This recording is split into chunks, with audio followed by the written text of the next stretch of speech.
સૃષ્ટિમાં ઉત્તમમાં ઉત્તમ અવતાર માણસનો. માણસ સિવાય બીજો કોઈ ઉત્તમ અવતાર નહીં.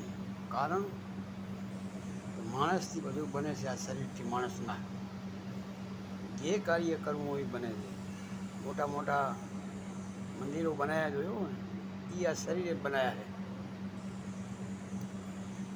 શરીર વગર કશું બનતું નથી.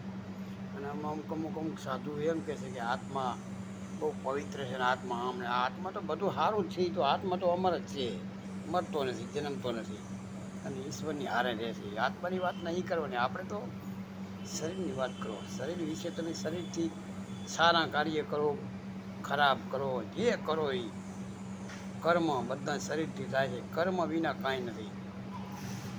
આત્મા કાંઈ કર્મ કરતો નથી. કર્મ તો શરીર જ કરે છે.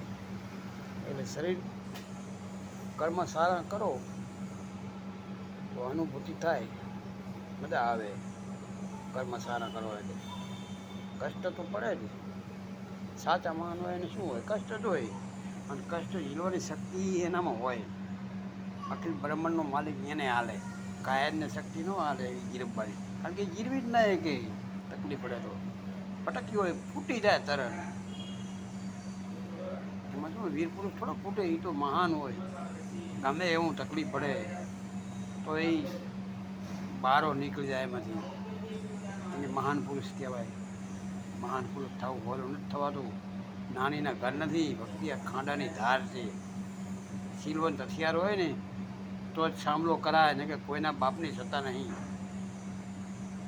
કે એને જીતીએ કે આટા માર્યા ગમે એમ શીલવંત વગર. જય ગુરુદેવ.